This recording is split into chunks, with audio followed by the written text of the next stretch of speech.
السلام علیکم ورحمۃ اللہ۔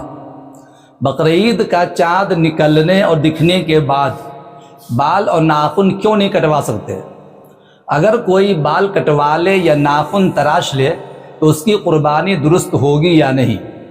آج کل عوام میں یہ بڑی غلط فہمی پھیلی ہوئی ہے کہ اگر کوئی بقرعید کا چاند دکھنے کے بعد بال اور ناخن کٹوا لے تو اس کی قربانی جائز نہیں ہوگی۔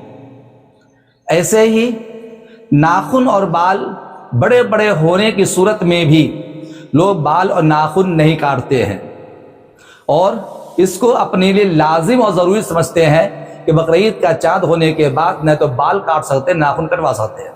آج سارے کنفیوژن کو دور کرنے کی کوشش کروں گا کہ آخر بال اور ناخن کیوں نہیں کٹوا سکتے اور اگر کٹوا لے تو قربانی درست ہوگی یا نہیں ہوگی۔ محترم سامعین و ناظرین، قربانی جس پر واجب ہے یا نفلی طور پر جو قربانی کرنا چاہتا ہے اس کے لیے حکم یہ ہے کہ بقرعید کا چاند دکھنے کے بعد قربانی کا جانور ذبح ہونے تک بال اور ناخن نہیں کاٹنا چاہیے۔ بال اور ناخن نہ کاٹنا مستحب عمل ہے۔ چنانچہ مسلم شریف اور ترمذی شریف میں ایک روایت ہے جس کی راویہ ام المومنین حضرت ام سلمہ رضی اللہ تعالی عنہا ہے۔ نبی کریم صلی اللہ علیہ وسلم نے ارشاد فرمایا کہ ذی الحجہ کا پہلا عشرہ شروع ہو جائے، جب ذی الحجہ کا پہلا عشرہ شروع ہو جائے اور تم میں سے کسی کا قربانی کرنے کا ارادہ ہو تو وہ بال اور ناخن یا کھال کا کوئی حصہ نہ کاٹے جب تک قربانی نہ دے دے۔ اس حدیث کی روشنی میں فقہائے کرام نے، علماء کرام نے اس عمل کو مستحب قرار دیا ہے۔ جس کا ارادہ قربانی کرنے کا ہے اس کے لیے مستحب یہ ہے کہ ماہ ذی الحجہ کا چاند دکھنے کے بعد سے جب تک قربانی کا جانور ذبح نہ کرے اس جسم کے کسی عضو سے بال اور ناخن وغیرہ صاف نہ کرے۔ اور جمہور علماء کے نزدیک یہ استحباب صرف ان لوگوں کے لیے ہے جو قربانی کرنا چاہتے ہیں، اور یہ حجاج کرام کے ساتھ مشابہت کی بنیاد پر ہے۔ چونکہ احرام باندھنے کے بعد حجاج کرام کے لیے جب تک کہ وہ حج کے سارے افعال سے فارغ نہ ہو جائے اس کے لیے احرام کی حالت میں نہ تو بال کاٹنا جائز نہ ناخن تراشنا جائز ہے۔ قربانی کرنے والوں کو اپنے اپنے علاقے اور وطن میں رہ کر حجاج کرام کی مشابہت اختیار کرتے ہوئے کہا گیا کہ تم اگر حاجیوں کی مشابہت اختیار کرنا چاہتے ہو اور ان سے ثواب لینا چاہتے ہو تو سن لو، تم بھی انہی کی طرح بال اور ناخن نہ کٹواؤ تو تمہیں اس کا استحبابی عمل اختیار کرنے کا پورا اجر و ثواب حاصل ہوگا۔ لہٰذا ہمیں چاہیے کہ جو لوگ بھی قربانی کرنے کا ارادہ کرتے ہیں ذی الحجہ کا چاند نکلنے کے بعد سے لے کر جب تک قربانی نہ ہو جائے اپنے بال اور ناخن کو کاٹنے کی کوشش نہ کریں۔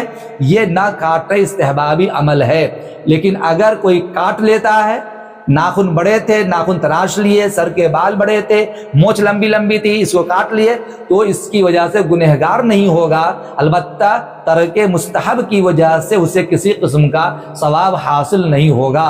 رہی یہ بات کہ اگر کوئی قربانی کی جانور ذبح ہونے سے پہلے ناخن کاٹ لے، بال کاٹ لے، چہرہ بنوا لے تو قربانی درست ہوگی یا نہیں؟